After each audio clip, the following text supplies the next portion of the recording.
One of the enduring debates among Lord of the Rings fans is whether the Dark Lord Sauron could still take on a physical bodily form during the War of the Ring. In Peter Jackson's film trilogy, Sauron is depicted largely as a fiery great eye atop the Tower of Barad, an ever-watchful presence with no tangible body. This cinematic choice has led many to imagine Sauron as a disembodied eye. But is that actually the case in Tolkien's canon? Today, we'll delve into the lore to uncover the truth of Sauron's form during the Lord of the Rings.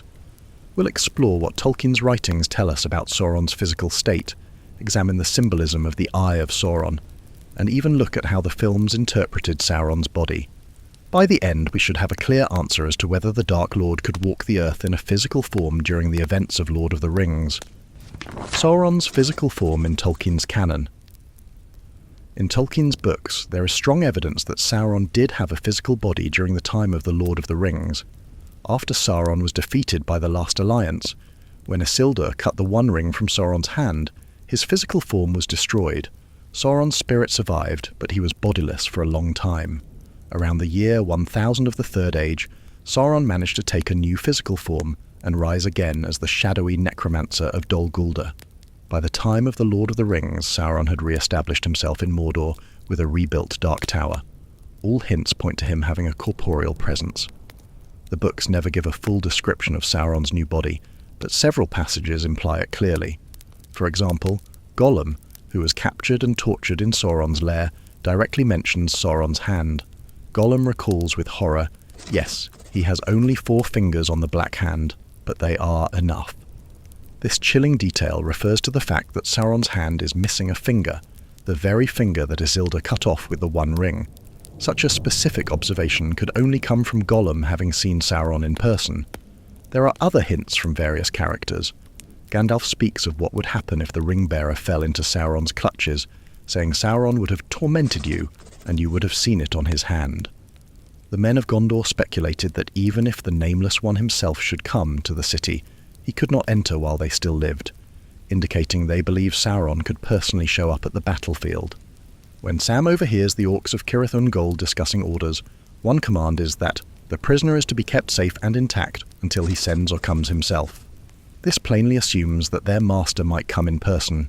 Even Aragorn, standing at the Black Gate, issues a challenge for Sauron to come forth and face judgment, as if expecting a tangible foe. Tolkien's own notes reinforce this understanding. In a 1963 letter, he describes Sauron's appearance in very clear terms. Sauron should be thought of as very terrible. The form that he took was that of a man of more than human stature, but not gigantic. In other words, Sauron had a humanoid shape, a tall, imposing figure, greater than a normal man but still with human-like form. Tolkien explains that in earlier ages Sauron could appear fair if it served his purposes, but after so much evil, that power was lost. The fair form he once had was forever destroyed. Thereafter, he could never again appear fair to the eyes of men. By the War of the Ring, Sauron's form was likely a fearsome, black-armoured figure, missing a finger as a sign of his great defeat. Based on these canon details, Sauron could take physical form during the Lord of the Rings, and in fact, he had a physical form throughout that story.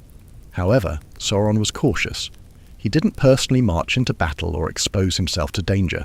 Instead, he let his armies and lieutenants do the fighting.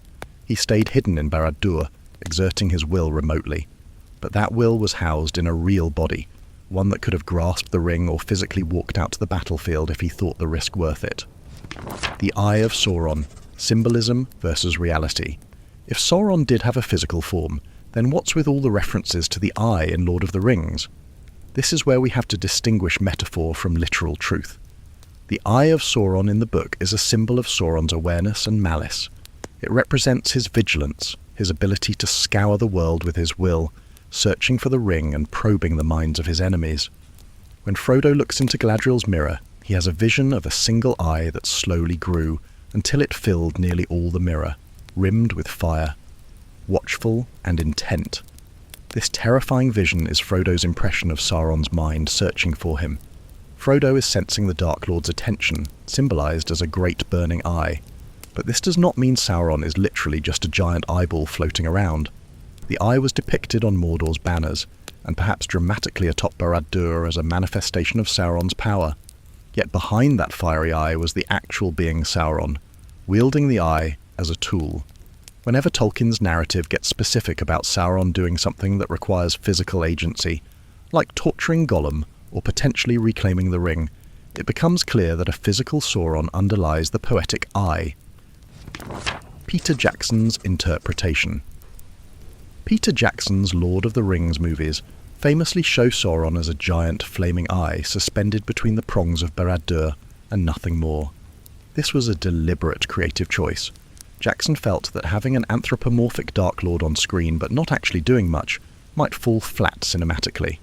However, behind the scenes, Jackson's team actually toyed with the idea that Sauron could manifest physically. They filmed a scene in which Aragorn duels Sauron at the Black Gate, with Sauron appearing first as a beautiful figure before shifting to his terrifying armoured form. Ultimately, Jackson decided it was inappropriate, and the footage was altered using CGI to replace Sauron with a giant troll. If you are interested in that deleted scene, I will leave a link in the description. This shows that even Jackson recognised Sauron was corporeal in the lore. He just chose a more metaphorical portrayal for the movie's sake. Conclusion. So, could Sauron take physical form during The Lord of the Rings? Based on all the evidence, the answer is a resounding yes. In Tolkien's canon, Sauron absolutely had a physical form in the late Third Age. He was anchored to a bodily shape, a fearsome, tall figure, clad in black and misshapen by evil, dwelling in Barad-dûr. He was not yet at full strength since the One Ring was lost, and he was cautious about exposing himself. But had events gone differently, say, had Frodo failed and the One Ring been reclaimed, we would have seen Sauron march forth in person, dominion and terror made flesh. The imagery of the flaming eye is a narrative device to show how keen and dire Sauron's gaze was, rather than a literal statement that Sauron was a giant eyeball. When we sift through the lore carefully, we find that the Dark Lord was still very much a being with a body during the War of the Ring. In the end, Sauron never got that moment to reveal himself. The ring was destroyed, and with it the power that sustained his current form. But during the years of the Lord of the Rings, up until that catastrophic finale, Sauron was there in Mordor with hands to wield and minds to bend. The idea of him as an incorporeal eye can be put to rest. As Tolkien advised, imagine Sauron not as an abstract eyeball, but as a towering tyrant, a cruel, immortal being in a renewed body, lurking in the Black Land, stretching out a fiery gaze from his dark tower. That is the threat our heroes were truly up against, and thankfully, through their courage, that dark form was never allowed to stride out across Middle-earth again.